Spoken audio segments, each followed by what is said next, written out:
The following interview was conducted as a part of a project by the Madison County Military Heritage Commission to inform and enlighten young people and the community as a whole about the sacrifices made by those in the military on battlefields around the world. We wish to thank the Huntsville School System and the Lehigh Broadcast Center for their help in presenting this military heritage program. Hello, I'm Tom Kennemer. Welcome to our program. Today we'll be talking with Ken Thompson, a fighter and bomber pilot who served in the U.S. Army Air Corps during World War II. While serving in the Pacific during the war, Mr. Thompson was wounded twice, shot down while attacking a Japanese ship, and survived on a life raft for 3 days before being rescued. He was awarded the Distinguished Flying Cross and the Purple Heart while serving our country. Ken Thompson was inducted into the Madison County Hall of Heroes in the year 2000. Ken, it's a pleasure to have you with us, sir. Thank you for coming and being with us. Appreciate your time. Tell us a little about yourself. I think you were born in Canada, is that right? That's correct, yes. Well, tell us a little about growing up. Did you grow up in Canada? We came to the United States when I was 7 years old. Mm-hmm. My mother had homeschooled me, and so when I got to this country, I got tested into the 3rd grade. I see, yeah. And where did you locate to in this country? Where was it?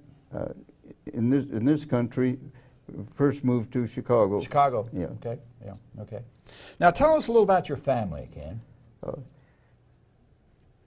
My wife Tempe is with me, and she's older, and she's younger than I am. Be careful there now.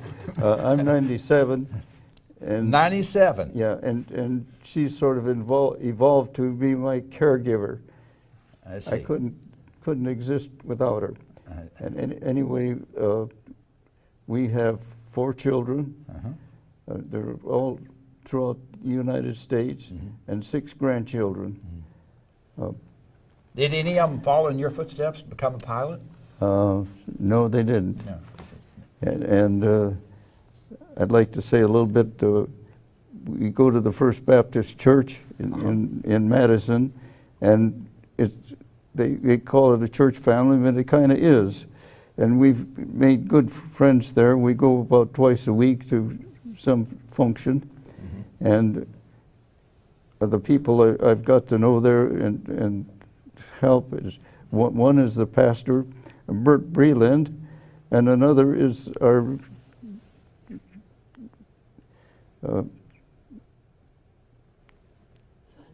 Sunday school. Sunday school, okay. Doug Blackwell. Okay, okay. And another man I'd like to mention is a friend is Phil Bergstresser. Okay. He's the son of a missionary mm-hmm. in the Philippines, and he himself a devout man. Mm-hmm. Mm-hmm. Ken, we're going to talk about your military service in just a moment, but tell us, how did you migrate to Huntsville? How did you get to come here? I know this was after your military service and so forth. Tell us about how that came about. How I got to Huntsville, yeah. The Von Braun had convinced the legislature to appropriate money for the Research Institute. Mm-hmm. And my boss was selected as the first director, Dr. Rudolf Herman. Mm-hmm. And I was working on a PhD with him at the time, so I came with him.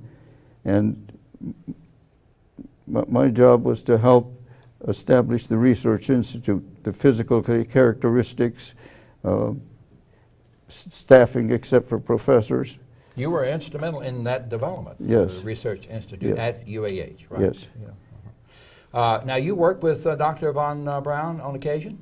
Well, yes, he was helping the Research Institute. In fact, the main goal of the Research Institute was a gimmick to establish a university mm-hmm. in Huntsville. Uh-huh. And everybody in the power kind of knew that just was the way to go. Mm-hmm. It would allow them to get the personnel they needed, the PhDs and the professors and mm-hmm. various researchers, mm-hmm. yeah. necessary. to establish the university. Mm-hmm. Now that's when you were an associate professor at UAH, is that correct? No, I became an associate professor later. At that time, I was a research associate. Mm-hmm. And my job at that time was not teaching, it was essentially getting things going. Mm-hmm. Mm-hmm. How long have you been retired now from that job, Ken? I retired when I was 80, so it would be 17 years. 17 years. Yes. Wow. And you miss that kind of work, or you still keep your hand in it occasionally, or do any consulting work or anything like that? No, I'm not consulting any. You know, I did a little consulting when I was still at the university, but mainly research and teaching and administrative duties. I was instrumental in getting the computer going there and getting the computer going in Tuscaloosa. They had a computer, but we had a much better one in the Research Institute, and through the help of UNIVAC, we were able to put long lines and get the capability down to Tuscaloosa. Okay, great. Let's start in on some of your military experience. You first served 3 years as an Army enlisted man before becoming an officer. Is that right? That's correct. Yes. All right. Now tell us where you were stationed and how did that go? I was stationed at Fort Benning to start with. Okay. And the World War hadn't started in the U.S. yet, but it was going hot in Europe. And of course, the United States just knew it was going to happen. We were going to get into it. So they were getting ready. They were drafting and so forth, and I didn't want to be drafted, so my brother and I volunteered so that we could be together. But during the enrollment process, we got separated, and I didn't see him again until the war was over, except once during my mother's funeral when he got leave and I got leave. I see. Yeah. I see. Now, what sparked your interest in flying, Ken? Well, at that time, I was an enlisted man in the Army, and of course, most enlisted men want to become officers, and so I was thinking a way to do it. And one way would be through the Air Corps cadet program, and if I succeeded, I'd get the commission, but I also would have a vocation when I got out, and that turned out to be the right choice. Well, go ahead.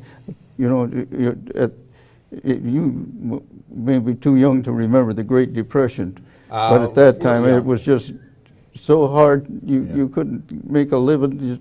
Even the good men were out of work. Right. And there I was when I first got out of high school, a 16-year-old skinny kid. Now, what was it like, Ken, on your first time you went up in an airplane? What do you still recall that? What was that like? Was that something you'll never forget, or did you get sick, or Well, no, I didn't get sick, but I was really astounded, I guess is the word.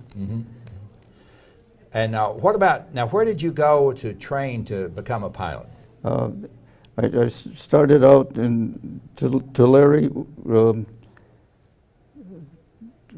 California. And it was primary school first, and I had a little trouble there. It was open cockpit. PT-17 was the airplane, and you know the instructor I had was a real hard nose, and just hard to imagine just how hard nosed he was. He realized I was a little scared in that open plane, and he tried to get me over that, so he turned the airplane upside down and shook it, and I was just hanging in my belt there. And believe me, after that I always tightened my belt and shoulder straps. He was going to find out if you wanted to check out or you want to continue, I guess, didn't he? Yeah. But you made it on, and then your primary aircraft, you flew, I know, P-38s. Yeah. Tell us a little about that aircraft. That's a two-engine aircraft, right? It's a two-engine aircraft, and it's fast and maneuverable, and it could carry a real load. The work I did, they didn't carry a load, but they could carry 2 bombs to Berlin underneath their wings, where the wing tanks usually were, and that would be a pretty darn good bomb load. in addition, once they dropped the bomb, they had the full fighting capability. They were maneuverable and fast. Right. What did it require a pilot and co-pilot, or just No, one person? the P-38 was one pilot, and not most fighters have a stick, but this had a wheel. And on the wheel you'd have controls for various things. I see. Yeah.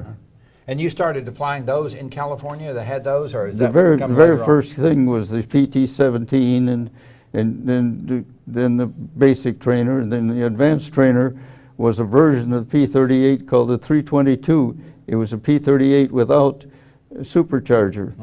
At low altitude it was fine, and in fact it was used in Europe as a fighter. As long as it stayed below 18,000 feet, it was a real good fire, but without the supercharger it was not good at altitude. Now, you also flew the B-25, is that correct? The bomber, the Yes. two-engine. Yeah. Tell us a little about that aircraft. It was really a workhorse in that sense. I was in the 17th Reconnaissance Bomb Squadron, and mostly we would be looking for Japanese ships and barges that were coming down to reinforce their troops in the Philippines. And I see. And now, the B-25 was the kind that was used to launch the attack on Tokyo, you know, General Doolittle. Did you know any of the men that participated in that campaign? I didn't know any of the pilots, but one I did know, I can't quite think of his name now. Later, he was the Chinese native that guided those that did survive, guided them out of China. When they had to crash land. Yeah. And he eventually became a professor at the University of Minnesota, and I knew him there. I see, yeah. Now, did you serve in Europe at all? No, all my stuff was in the South Pacific. Now, tell us about some of the bases that you were worked out of, and what countries, or you know, what islands and so forth. I started out in New Guinea, which is really, at that time, it was part of Australia. It was, I guess, a province or something of Australia. But anyway, from there, we worked up through the Netherlands Indies. There are just any number of islands, just all the way up, and ended up in the Philippines. And you primarily flew the P-38s over there, or is it 25, or what did you fly primarily? I flew the P-38. I flew 4 missions as a fighter, 6 missions as photo in P-38, and 50, a total of 65 missions, and 50 missions in the B-25. Sometimes you'd be a pilot, or sometimes you'd be a co-pilot? In the B-25, I was mostly co-pilot because I got transferred in there. I had trained as a photo pilot to start with. And eventually I got transferred to a B-25, and I at that time had very little time, you know, pilot time in the B-25, so I became a co-pilot. And so most of my combat in the B-25 was a co-pilot. I see. Ken, what about being away from home while you were in the military? Did that pose a hardship on your family? I'm sure it did to a certain extent. Talk about that. Well, it was always good to hear from home how things were going from friends and so forth. They had a way of getting messages. It was called facsimile, and basically it was something that was transferred from the written paper by heat to a thin tissue-like material that absorbed the writing or whatever was on there, and then those were transmitted somehow or another to the United States and then reconstituted. How long did it take to get a letter from home then? Several days or a week or so? Or? Typically a couple of weeks, something along that order. But that was always good to be around mail call. It's always good to hear from family. Talk about that. It's always nice to know what's going on back home and that people are thinking of you and things along that order. It does help. Yeah, it lifts the spirits. I'm sure you formed lasting friendships in the service. Do you still stay in contact with any of your friends, buddies? Well, I did until they passed, of course. This time, a lot of them have passed. One thing that I was particularly bonded with was my brother Carl. We joined to be together. See, the United States didn't get into the war until it was well going on in Europe. And anyway, they were drafting in the United States, and my brother and I decided we'd enlist so we could be together. But anyway, we somehow or another we got separated during the enrollment period, and he got shipped to some place in Missouri, and I got shipped to Fort Benning, Georgia. Was he also a pilot, Ken? No, he became an officer, but he was one of his main jobs was the fuel trucks in Europe. Ken, General Douglas MacArthur was the Supreme Commander in the Pacific when you were over there. Did you ever get to see him or near him or anything like that? No, I didn't, but I really admire him for the way he came wading shore in the Philippines. He says, I have returned. And he gave those people, the Filipinos, hope that the United States was going to carry through to liberate. Now, I did serve under Patton, not in combat, but all that pre-training, getting ready. I see. And he was really a driving person. Was that at Fort Benning? He was at Fort Benning, yes. Right. And then during the maneuvers, the maneuvers were really intensive. We used to joke that it was tougher on maneuvers, except people weren't getting killed as often. Did you you say what? Did he have the pistols as we saw in the movie? Did you actually see that? He was, and he was always immaculately dressed. And if you want to digress a minute, I can tell you an example. Certainly, yes. Go right ahead. One time we were on maneuver and we came to a river. It was fairly shallow, but it had fairly steep banks, and the tank got stuck in there. And he got down in that muddy water with that immaculate thing right up to his crotch, and go. And of course the tank couldn't go. So finally they got a long rope, and about 200 men pulled the first one up, and he was still there, go. And after that, after they got about 3 tanks out, then the tanks themselves, one pulled the next tank up, and he stayed there till the last one was gone, and he just go. That was his type. It was just determined to get things going, keep things moving. Ken, when you had some free time, however little that was, what did you do for relaxation? Play cards, or see? Occasionally, you would get to see a movie back then, wouldn't you? Yes, we did have movies fairly regular. Occasionally, a USO troop would come through, and that's always good. We did play bridge. Now, one thing that I did, and two of my friends, we went to what had been the end of a battle area. The Japanese. The Americans were on the one side of Port Moresby of New Guinea, and the Japanese landed on the other side, and there's the Owen Stanley Mountains in the meantime, and the Japanese commander says, now, boys, you go, and your next food is on the other side. Well, the trouble was they couldn't make it, and they got within, I think, 6 to 10 miles of their destination, and they just petered out. And we used to go back there. I didn't see any bodies, but the equipment, wagons and stuff like that they had tried to get there, and you just look at it and you just think of the hardships that they had gone through. Had to undergo, yes. You mentioned about food. What did you have to eat? Was it the sea rations, or what? Did you eat any hot food generally? We got mostly hot food. Of course, there were things like the eggs had been dried, but they made good scrambled eggs. Mostly we had good meals. I never was really hungry. Even in the life raft, I couldn't say I was really hungry because we were thirsty, and that overcome the urge. The soldiers, including us, ate fairly good. We'll get to the part about you surviving after being in a life raft in a moment, but I want to ask you about, did you most times sleep in a tent, or you sleep on the ground, or have barracks, or what? As World War II started, there was just a shortage of barracks. But anyway, for 6 years, I slept nearly always in tents. They would have cots and just the dirt floor. Ken, talk about some of the campaigns that you were involved in your time in the Pacific. Okay, I started out in New Guinea. Okay. And then we worked up in the Netherlands islands, one after another. There's just a whole string of them there. So finally in the Philippines. Mm-hmm.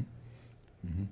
And what's your favorite memory from serving during World War II? Well, I think I was most happy when I finally got through the Air Force cadets and became a military pilot. Yeah, that's the happiest memory for you. Yeah. Yeah. And how long did you serve in the Pacific? Was it 2 or 3 years? I think it was about a year and a half, something along that order, that I was in the Pacific. Ken, it's been a few years, of course, but what do you recall about the mission where you were shot down and you were on a life raft for 3 days? Let's talk about that. Well, first, 3 airplanes from my squadron had been sent up to the Philippines from where we were. I forget where we were at the time, to take some photos. But anyway, when we were up there, a Japanese convoy was spotted, and so we were loaded with bombs and said, hey, take them on. Mm-hmm. And the day that it happened, it was rain most of the day, and nobody could take off. And they were getting messages all the time about where they were. Mm-hmm. But finally, the weather got a little better toward the afternoon. And you were in is this a B-25 or B-25, yes. Okay, go ahead. And I was co-pilot in the B-25. Uh-huh. And they said, well, to go for them. So anyway, amongst the 3 of us, we decided that whoever saw the first ship was closest would attack. That turned out to be our ship, our airplane. And the pilot lined up on the first in the ship that was selected, and a ways out he raised the nose a little bit and gave a burst. Now that quite often is very effective, because as the bullets hit the ship, the gunners kind of flinch, and it gives the pilot a little time to get a little closer where it's more effective. Right. But anyway, as we were coming in, we got hit such that it just caused the airplane to almost like it stopped momentarily. It was the impact was absorbed, I think, in the gas tank, because someplace had to absorb that momentum. Mm-hmm. And that caused the airplane to catch on fire and go out of control. And I saw the pilot there trying to right the airplane and working on the trim control, and he couldn't get it. And we were below the level of the ship that we were tacking and coming in on it. And so I got on with the controls with him, but the co-pilot normally does. Mm-hmm. And anyway, between us, we were able to get the airplane in a level position and raised it up and got over the ship. And they were still shooting at you, I guess. They were still shooting at you. Yeah. We didn't clear the ship, I bet you, by 50 feet, just barely got over it.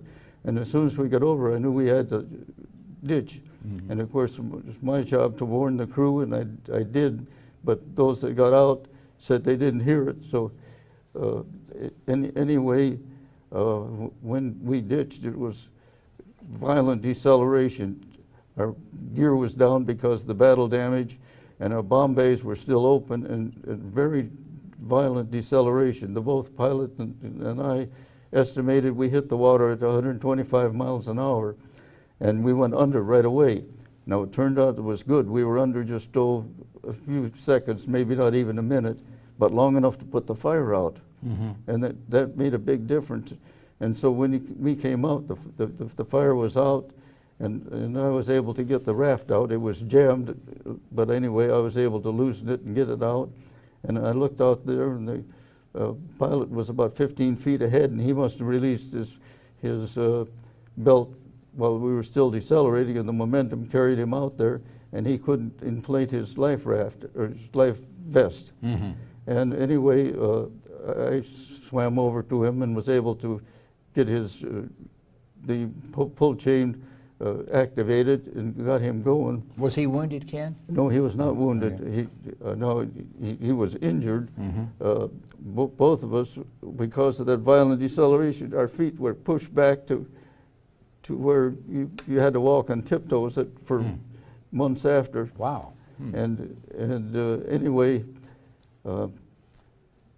So you got out and you helped him pull the line. Yes, yeah. And the turret gunner was getting out of the side, one of the side hatches, and I hollered at him to get in the life, after I had the life raft, to get in the life raft, because it was tied to the airplane, and I was afraid that that string, little rope that would hold it wouldn't break. It was designed to break.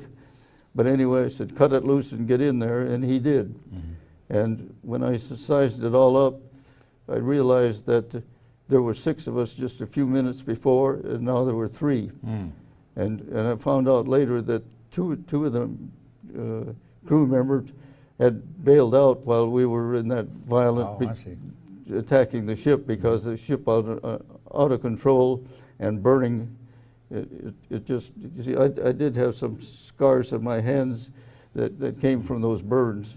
So it's a 6-member crew, right? A 6-member crew, yeah. Now, did the crewmen that bailed out, did they survive?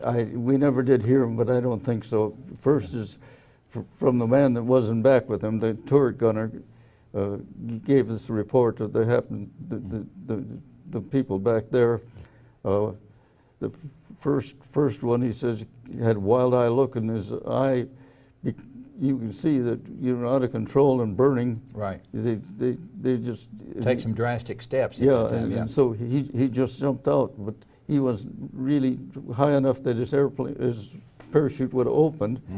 And with the second guy, we estimated that where he bailed out, his body might have even hit the ship that we were trying to. Yeah, because it was so low. Yeah. And you know, your momentum, you'll for a while to carry around at your same speed. So you and the pilot and the tail gunner in the life raft, take it from there. What happened then? Well, we spent three days in the life raft, and our idea was to,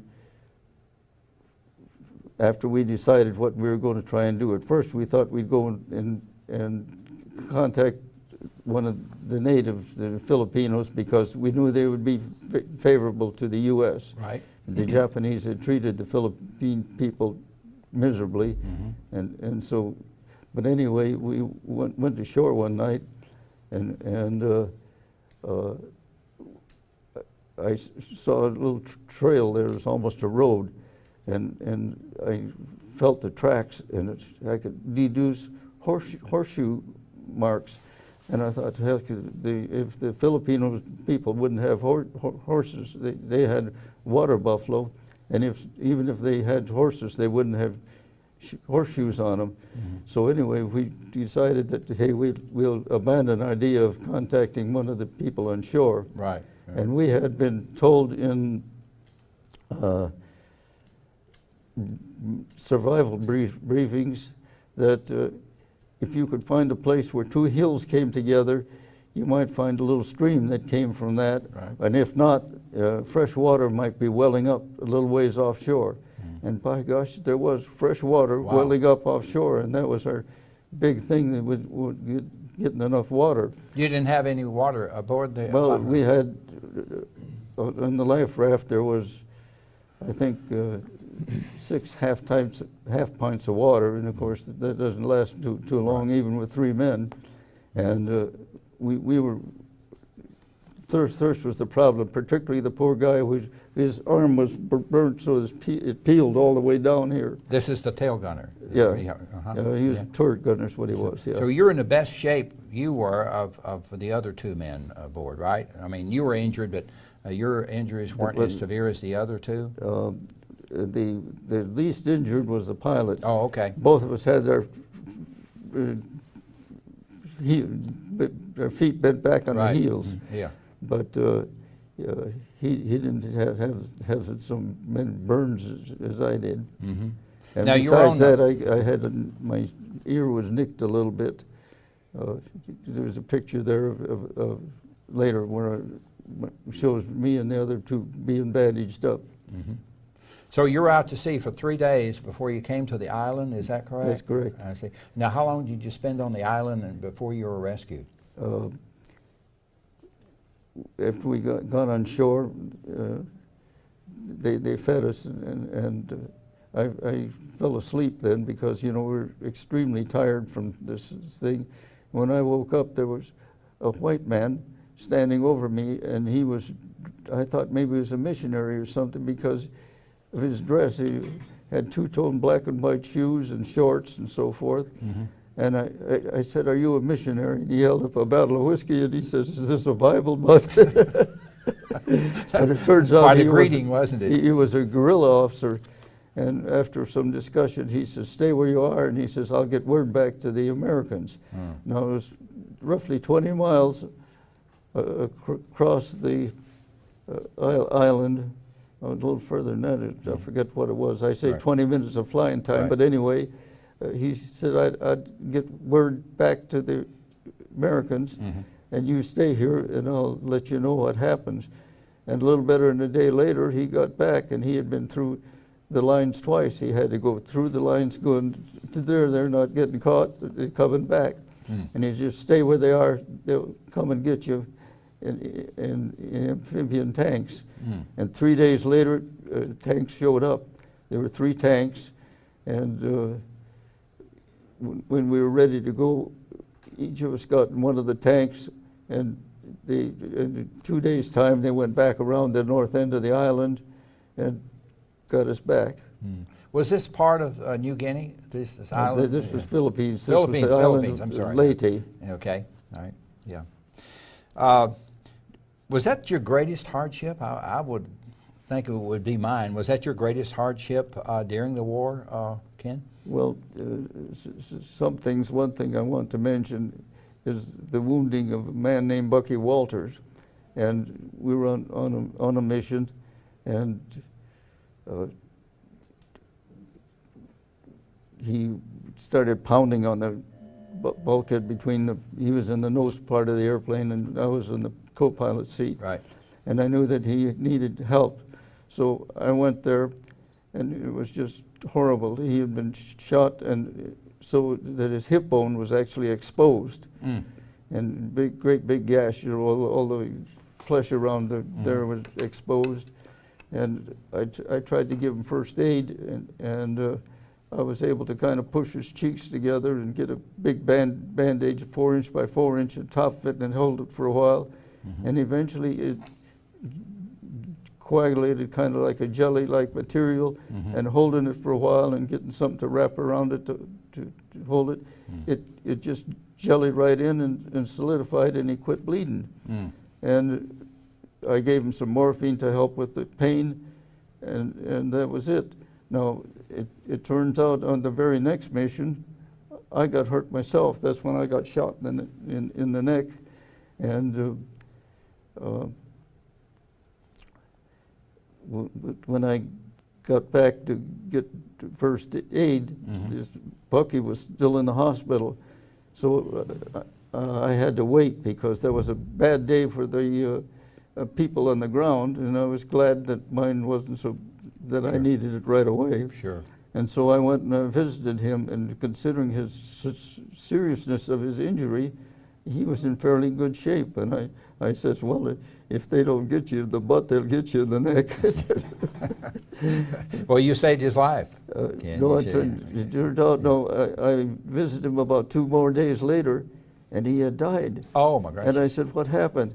And what happened was that the way that his blood coagulated so well in the airplane really caused him to suffocate later, because blood clots drifted to his lungs and caused him to die.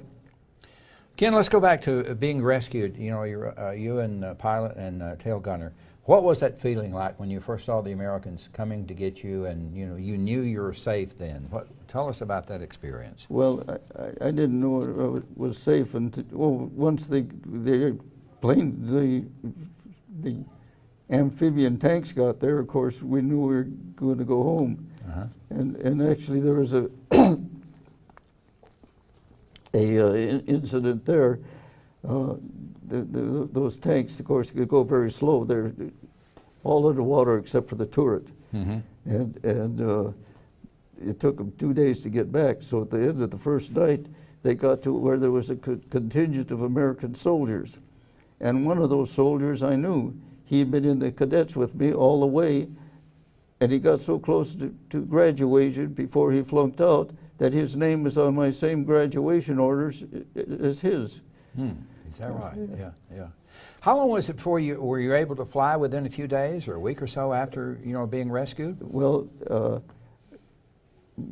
because I already had 65 missions and was recovering from the effects of the shoot down, I was scheduled to go back to the United States. And you could wait and eventually get a ship. But anyway, this Fred that I said is a friend of mine, we decided we'd try and get an airplane to fly back. They were sending some of the airplanes back to the United States. And eventually we did get an airplane, and they allowed us to test it long enough for see how fuel consumption and could you make it and so forth. Right. And of course we were an experienced crew at that time, and we got one of the airplanes. And was that a B-25? That was a B-25. Yeah. And we flew it back, and I can remember the navigator was not a regular navigator, and he just wasn't with it, and didn't have a lot of experience at that time. Something he just, I think we're south of track. I think we're south of track. Yeah. Well, why didn't he say turn north? You know what I mean? and because these missions were done at night, so that you didn't have the radio out in there, but you did have the stellar. You could shoot the stars if you knew how, and you had the instruments. Right. And so a regular navigator could do that. But anyhow, we were still a long ways out, and finally the pilot says, "Oh, don't worry about it." He says, "If there's any place tonight, I'm going to be there." Tell us about, now you got back to the United States, and tell us about your Air Force or Air Corps career after that. How long did you stay in the Air Corps? I stayed in roughly 20 years so I could get a 20-year retirement. And what did you do after the war? Were you an instructor, or what were your duties? I did work as an instructor and as a charter pilot for a while. And of course I kept up my reserves. And you were stationed around different parts of the country, I guess, weren't Yes. you? Yeah. And when did you get out of service, Ken? Oh gosh, that was Probably around 1960, somewhere in it. You spent 20 years, you say, in that time frame? Yeah. Ken, you served during the war, of course, and through the years I'm sure you've seen quite a few war movies. Do you think war is depicted accurately in the most of the movies that you have seen? I think fairly much so. I remember seeing the movie 12 O'Clock High, and even though it didn't happen to me like that, I could see that was pretty much what you would expect. How would you describe to young people what it's like to serve in a war zone? The thoughts you have of possibly being killed or wounded during a battle. In other words, your life is on the line almost every day. Talk about that experience. Well, like at night before the mission, and particularly if you knew you were going on a rough mission, you'd think about it. But once you got in the mission, you were so busy just trying to do what was necessary to survive that you didn't have time to be scared.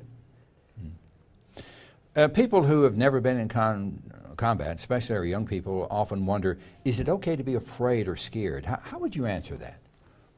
Well, it's afraid to be scared. It's all right to be scared. But once, like I said, once you get in the mission, you're just so concentrating on what you're doing that you kind of forget about being scared. So just move on and do your duty, right? Do your duty, yeah. Do what you have to do to get through, to get it done. Many have said that those who served in World War II, Ken, were our greatest generation. What are your thoughts on that? Well, they did defeat two very evil regimes. Just think, had the enemy at that time, Germany and Japan, had they won, try and imagine what this country would be like. We really got rid of two evil empires.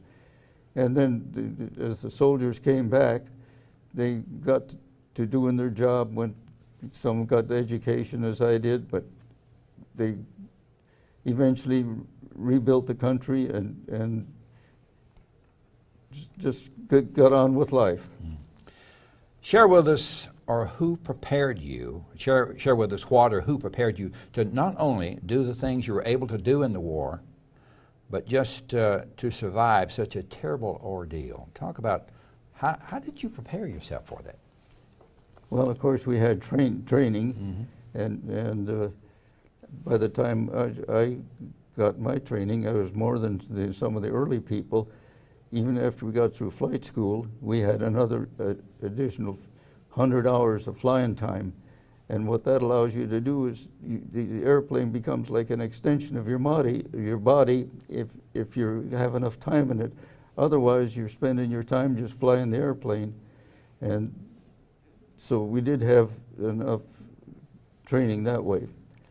Now, the training was pretty good, but it did lack some. It could have been better. And I'm sure it got better as time went on. I imagine it did, yes. And so forth, yeah. And a lot depended on who you wound up with. Right, yeah. Do you often wonder, would you do it all over again? Would you do anything differently? Well, given the circumstances, I'd probably do pretty much the same. It was the circumstances. When the war was going so strong in Europe, and we'd hear about that, and you just knew that the U.S. had going to have a place in there. Yeah. What would you like for young people, especially our students, Ken, to learn and hopefully remember from your military experience?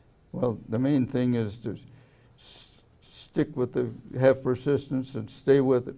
Just do what you need to do. Prepare yourself as best you can, and when you get in the situation, do the best you can. Do your duty. Basically, that's it.